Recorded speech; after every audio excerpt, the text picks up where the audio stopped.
Hello दोस्तों, आप लोगों का एक बार फिर से इस चैनल पर स्वागत है। मैं एस.एन. शुक्ला आप लोगों का बहुत बहुत स्वागत करता हूं। और आज का वीडियो दोस्तों बहुत ही इंपॉर्टेंट होने वाला है बीए फर्स्ट ईयर वालों के लिए। जी हाँ, BA first year first semester वालों के लिए आज का वीडियो बहुत ही इंपॉर्टेंट होगा। दोस्तों, आप लोग जानते होंगे कि आपका जो फर्स्ट सेमेस्टर में जो भी आपका सिलेबस है, वो सिलेबस आपके टोटल सिलेबस जो है वो पेपर आपका पूरा 8 यूनिट में डिवाइड किया गया है। तो 8 यूनिट में आप लोग फर्स्ट यूनिट जो आपकी है, यानी फर्स्ट यूनिट जो है and introduction to Indian writing in English, यानी अंग्रेजी में भारतीय लेखन का क्या महत्व है, इस बारे में चर्चा करनी है दोस्तों। तो इस बारे में कई इंडियन राइटर हैं, कई इंडियन राइटरों को समाहित किया गया है कि वो कौन कौन से राइटर हैं। और हाँ दोस्तों, तो इसमें जो भी राइटर आपके इंक्लूड किए गए हैं, जैसे श्री अरबिंदो हैं, रविन्द्रनाथ टैगोर जी हैं, और भामिनी भट्टाचार्य हैं, आर के नारायण, मुल्क राज आनंद हैं, सरोजिनी नायडू जी हैं, कमला मार्कंडे जी हैं। तो कई राइटर हैं कि जिनका आपको इन्होंने अंग्रेजी में, इंडियन राइटिंग में, यानी इंडियन इंग्लिश में इन्होंने अपना क्या कंट्रीब्यूशन किया है, क्या योगदान किया है, इसके बारे में आपको अध्ययन करना है यूनिट नंबर फर्स्ट के अंतर्गत। तो आज का टॉपिक जो है वो श्री अरबिंदो जी का मतलब योगदान, आपका कंट्रीब्यूशन जो है वो श्री अरबिंदो जी का कंट्रीब्यूशन आपको इसमें पढ़ना है यूनिट नंबर फर्स्ट में, और ये पहला टॉपिक आपका है। तो आइए देखते हैं कि श्री अरबिंदो जी ने अंग्रेजी साहित्य में क्या योगदान दिया है, उनका क्या योगदान रहा है, उनकी प्रमुख भूमिका क्या रही है, इसके बारे में आप लोगों को अध्ययन करना है। दोस्तों, वीडियो थोड़ा लंबा होने वाला है, बट आप लोग चिंता मत करिएगा, एक एक टॉपिक को ठीक से पढ़िए और सारी जानकारी आपको इसमें उनके कंट्रीब्यूशन के बारे में आपको उपलब्ध कराई जाएगी। तो आइए देखते हैं दोस्तों क्या है कि the contribution of Aurobindo in English in Indian English literature, यानी भारतीय अंग्रेजी साहित्य में इनका क्या योगदान रहा है, इनका क्या कंट्रीब्यूशन रहा है, इसके बारे में आप अध्ययन करते हैं। लिखा हुआ है, Shri Aurobindo was an Indian thinker, yoga master, Maharshi, writer and Indian patriot. यानी अरबिंदो साहब क्या थे? एक भारतीय विचारक थे, योगा मास्टर यानी योग गुरु थे, महर्षि थे, लेखक थे, और उसके साथ साथ क्या थे? इंडियन पैट्रियोट, यानी बहुत ही बड़े देशभक्त थे, भारतीय देशभक्त थे। तो ये उनका इंट्रोडक्शन है दोस्तों। सबसे पहले उसी पर नज़र डालते हैं कि क्या अरबिंदो साहब कौन थे, उनका परिचय क्या था, उसके बाद उनका कंट्रीब्यूशन क्या था, इसके बारे में अध्ययन करते हैं। फिर आगे, he was moreover an editor of the newspaper Vande Mataram. यानी इसके अलावा वो जो महत्वपूर्ण काम उनका और एक था, वो क्या था? वो वंदे मातरम जो पेपर था, उस न्यूज़पेपर यानी जो पेपर था उसके वो एक संपादक थे। यानी उन्होंने वंदे मातरम नामक पेपर का संपादन किया था। उसके बाद देखते हैं नेक्स्ट सेंटेंस है, the latter half of the 19th century saw the birth in India of several personalities। यानी 19वीं शताब्दी के अंत तक, latter half of the 19th century यानी 19वीं शताब्दी के हाफ तक, यानी आधी शताब्दी तक, सा द बर्थ इन इंडिया, यानी भारत में ये जन्म देखा गया, तमाम महापुरुषों का जन्म हुआ। आप सेवरल सेवरल पर्सनालिटीज, यानी विभिन्न प्रकार के व्यक्तित्व के लोगों को देखा गया। Who attend high eminence at diverse field, यानी जिन्होंने भिन्न भिन्न फील्ड में, विभिन्न क्षेत्रों में बहुत ही उच्च प्रतिष्ठा प्राप्त की है, ऐसे तमाम लोगों का जन्म 19वीं शताब्दी के यानी मध्य शताब्दी तक ये देखा गया कि बहुत से व्यक्तियों ने, जिनका इस मध्य में जन्म हुआ है, उन्होंने क्या किया है? बहुत ही ज़्यादा ख्याति प्राप्त की है। Among these the name of Shri Aurobindo is at the four front, यानी उनके बीच में उन्हीं में से एक थे श्री अरबिंदो कि जो सबसे आगे थे। Is at the four front यानी सबसे आगे, उनमें नाम जो आता है वो श्री अरबिंदो साहब का आता है। अरबिंदो यानी अरविंद घोष के नाम से जिन्हें आप जानते हैं। ही वॉज बार्न ऑन 15 अगस्त 1872 इन कलकत्ता, यानी उनका जन्म जो है वो 15 अगस्त 1872 को कलकत्ता में हुआ था। After receiving his early education in India on western lines, he studied for 14 years in England. यानी after receiving his early education, अपनी प्राथमिक शिक्षा उन्होंने प्राप्त करने के बाद इन इंडिया, भारत में, ऑन वेस्टर्न लाइन्स यानी पश्चिमी तर्ज पर उन्होंने अपनी जो प्राथमिक शिक्षा थी, प्राथमिक अध्ययन उन्होंने किया पश्चिमी तर्ज पर अध्ययन किया। ही studied for 14 years in England, यानी 14 साल तक उन्होंने क्या किया? इंग्लैंड में अध्ययन किया है। जी हाँ दोस्तों, और एक बात और ध्यान करते हैं कि अरबिंदो जी के पिताजी का नाम और उनके माता जी का नाम, यानी उनके पेरेंट्स कौन थे, इसको भी आप जान लीजिए कि उनके पिताजी का नाम था कृष्णधन घोष, यानी उनके पिताजी का नाम कृष्णधन घोष था, जो एक मेडिकल ऑफिसर थे, और उनके माता जी का नाम था स्वर्णलता देवी। जी हाँ, उनके माताजी का नाम स्वर्णलता देवी था। और जो सबसे बड़ी पुत्री थी ऋषि राज नारायण बोस जी की, यानी ऋषि राज नारायण बोस की वो सबसे बड़ी पुत्री थी, यानी आप कह सकते हैं कि अरविंद घोष जी की नाना जी का क्या नाम था, ऋषि राज नारायण बोस। और इनके दो बड़े भाई भी थे, जो एक बड़े भाई इनके प्रोफेसर थे, उनका नाम, जी हाँ, उनका नाम मनमोहन घोष था। और आगे देखते हैं, he was a gifted student and head master several European language. वो एक बहुत ही प्रतिभाशाली स्टूडेंट थे, विद्यार्थी थे, और विभिन्न यूरोपियन लैंग्वेज को जानने वाले थे। जी हाँ, विभिन्न यूरोपियन लैंग्वेज जो थी उसके वो बहुत अच्छे जानकार थे। तो आगे देखते हैं दोस्तों। हाँ, उनमें क्या था कि इन लैंग्वेजों में इंक्लूडिंग ग्रीक एंड लैटिन, यानी ग्रीक और लैटिन भाषा भी उनको आती थी। यानी ये सारी भाषाएं श्री अरबिंदो जी को इनका अध्ययन था, सारी भाषाओं के बारे में जानते थे। और उसके आगे part classical tripos from the Cambridge university, इन्होंने कैम्ब्रिज यूनिवर्सिटी से क्लासिकल ट्राइपोज को पास किया था विथ फर्स्ट क्लास ऑनर्स, यानी प्रथम श्रेणी में सम्मान सहित इन्होंने उत्तीर्ण किया था। And on all the awards in the classic, और क्लासिक में इनको विभिन्न प्रकार के अवार्ड भी मिले थे, विभिन्न प्रकार के अवार्ड यानी मेडल इन्होंने जीता था।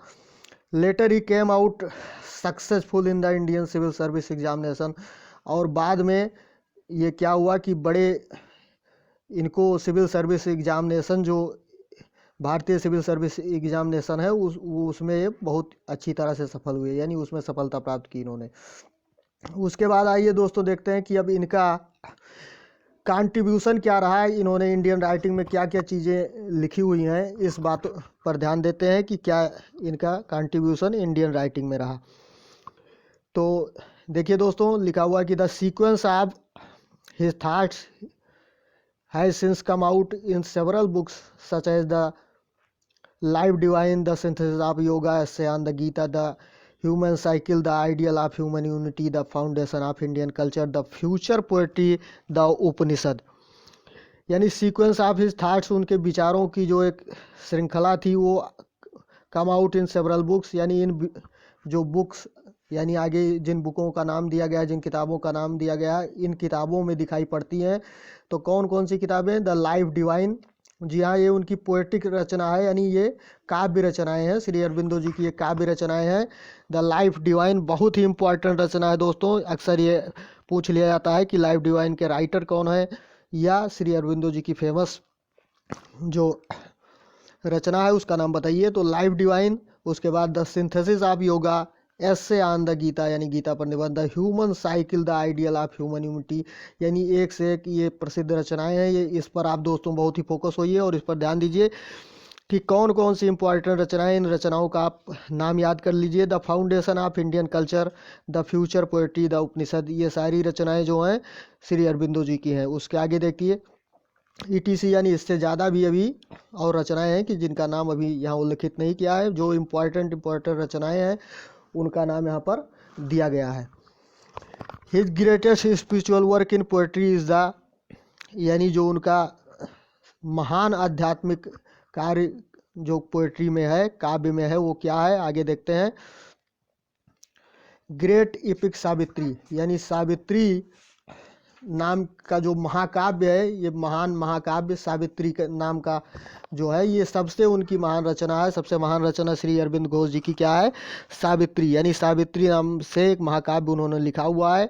आगे बता रहा है कि which has 23,813 lines of verse, जिसमें पद की कितनी 23,813 लाइन्स समाहित हुई है। जी हाँ, सावित्री के बारे में आप लोग जान लीजिए दोस्तों, आप लोगों ने कथा में उसमें पढ़ा होगा, सावित्री और सत्यवान की कथा जो आपने पढ़ी है, उसी के बारे में ये रचना है, उसी के बारे में महाकाव्य है। यानी आपने उसमें देखा होगा कि सत्यवान की मृत्यु हो जाती है, उसके बाद यमराज से उनका प्राण जो है, सत्यवान का प्राण, सावित्री उनकी पत्नी रहती हैं, उसको वापस ले आती हैं। तो इस प्रकार इन्हीं सारी कथाओं का वर्णन इसमें किया गया है। आगे देखिए, ही वाज क्रेम्ड ये whole universe into a single book, यानी इस एक किताब में उन्होंने सारे यूनिवर्स को, सारे ब्रह्मांड, ये समझ लीजिए सारे ब्रह्मांड को इन्होंने भर रखा है, उसी में समाहित कर दिया गया है। To Shri Aurobindo poetry to Shri Aurobindo poetry is the mantra of the real. जी हाँ, श्री अरबिंदो जी के लिए पोएट्री जो काव्य था वो क्या था, एक मंत्र के रूप में था, वास्तव में एक मंत्र के रूप में था। It is the breath of greater life, यानी ये महान जीवन के श्वास के रूप में था, यानी जीवनदायिनी धारा के रूप में इनकी पोएट्री थी। The early poems of Shri Aurobindo starting with the song of Myrtilla are highly, जो उनकी प्रारंभिक रचनाएं थीं, जो प्रारंभिक रचनाएं श्री अरबिंदो साहब की थीं, वो क्या थी, कहाँ से शुरू हुई थी, सॉन्ग ऑफ मार्टिला से प्रारंभ हुई थी। और उसके बाद आगे देखते हैं, are highly lyrical with philosophical and mystical overtones and full of promise of his future poetry, यानी the early poems of Shri Aurobindo starting with the song of Myrtilla, यानी प्रारंभिक पोएम जो उनकी थी, प्रारंभिक कविताएं थी, वो मार्टिला से प्रारंभ हुई थी। आर हाईली लिरिकल, जो बहुत ही ज़्यादा गीतात्मक, विद फिलासफिकल यानी दार्शनिक गुणों से भरी हुई थी, एंड मिस्टिकल रहस्यात्मक, overtones and full of promise of his future poetry, यानी उनके भविष्य की पोएट्री का वो वादा करती थी। यानी कहने का मतलब यह है, इस लाइन का अर्थ ये समझ लीजिए कि जो रचनाएं ये प्रारंभिक रूप से जो प्रारंभ में रचनाएं लिखी थी, ये इस बात का प्रदर्शन कर रही थी कि आगे की रचनाएं जो हैं श्री अरबिंदो किस प्रकार से लिखेंगे, उसमें उसके गुण जो है पहले की रचनाओं में ही दिखाई पड़ रहे थे।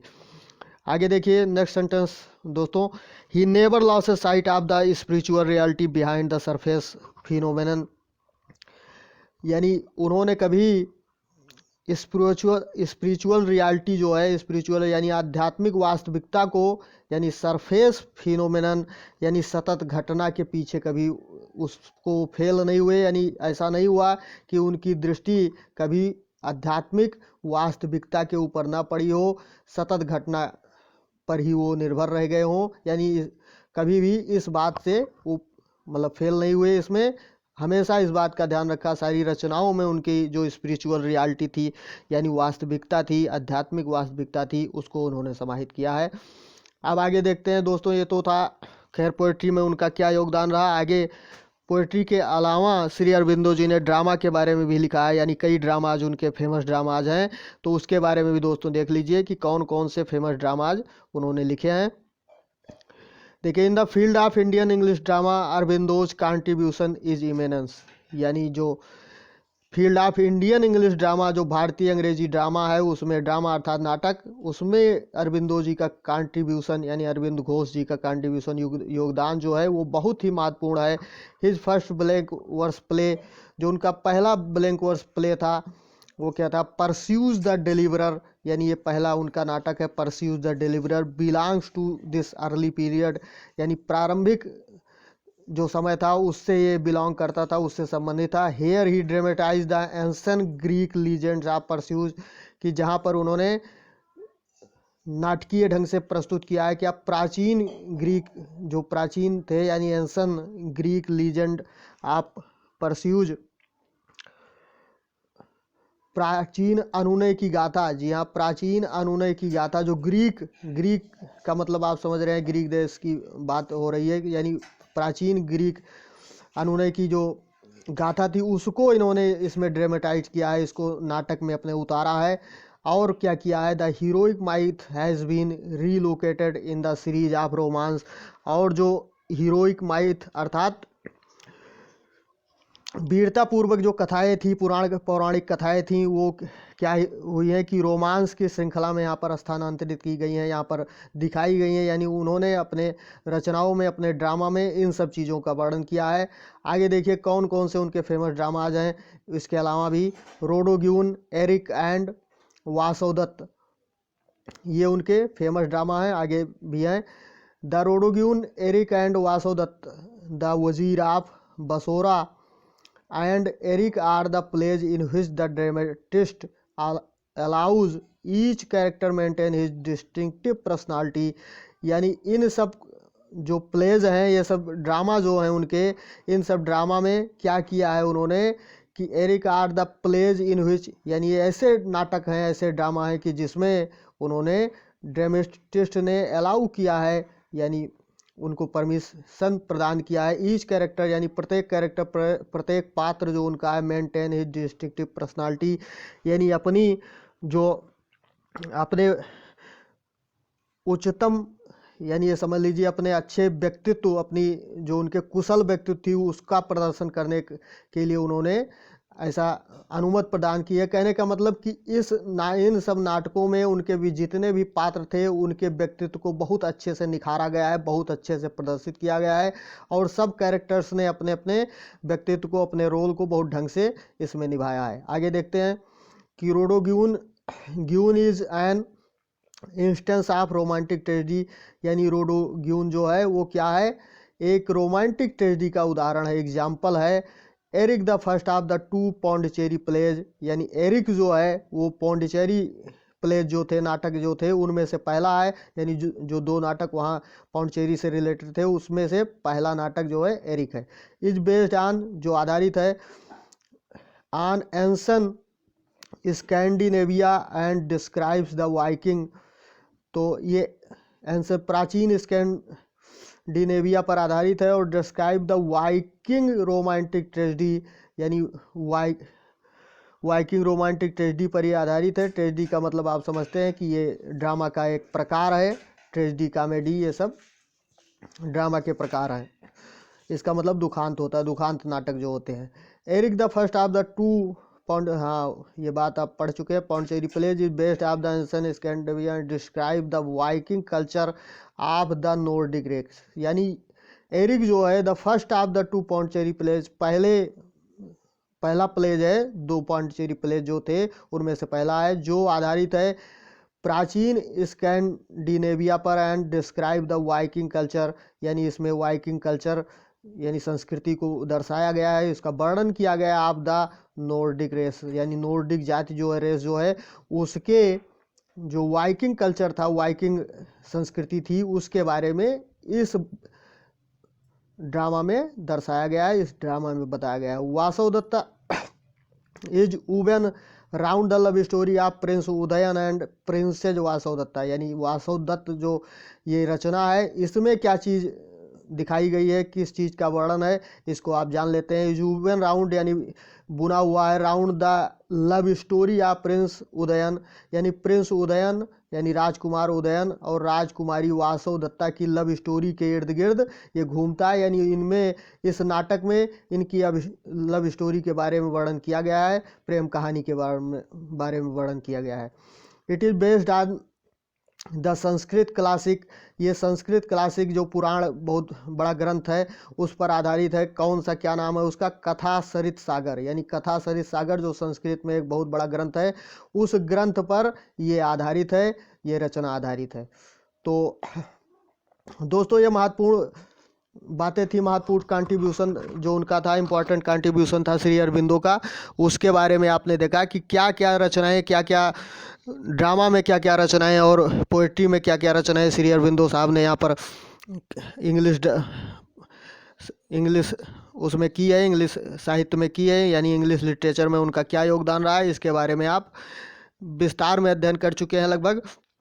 अब इससे रिलेटेड कोई भी क्वेश्चन आपके पास आता है, आपके एग्ज़ाम में आता है, तो आप बता सकते हैं कि यानी अरबिंदो जी के, मान लो उनके इंट्रोडक्शन के बारे में आ गया, उनके जन्म के बारे में आ गया, उनके माता पिता का नाम आ गया, यानी या उनके किसी पोएट्री का नाम या किसी प्रोज का नाम आ गया, वो ड्रामा का नाम आ गया कि इसके रचनाकार कौन हैं, तो आप बता सकते हैं कि श्री अरबिंदो जी, यानी उनके अरबिंदो जी के पूरे लगभग जो भी आपके कोर्स में आने वाले क्वेश्चन हैं, ये सारे क्वेश्चन आपके इसी पर आधारित होंगे। आप इस वीडियो को पूरा अंत तक जरूर देखे होंगे, तो आप इससे कोई भी क्वेश्चन आपको एग्ज़ाम में पुटअप होता है तो आप उसको आसानी से हल कर सकते हैं। तो दोस्तों आज के वीडियो में बस इतना ही। और इस चैनल को, जो हमारे साथी इस पर नए नए हैं, वो इस चैनल को सब्सक्राइब जरूर करें, और वीडियो अच्छा लगा हो तो लाइक और कमेंट करना ना भूलें। आप के कोर्स से रिलेटेड जितने भी टॉपिक्स हैं, उन सब टॉपिक्स की वीडियो आपको उपलब्ध कराई जाएगी इस चैनल पर। तो दोस्तों धन्यवाद, मिलते हैं अगले वीडियो में। जय हिंद।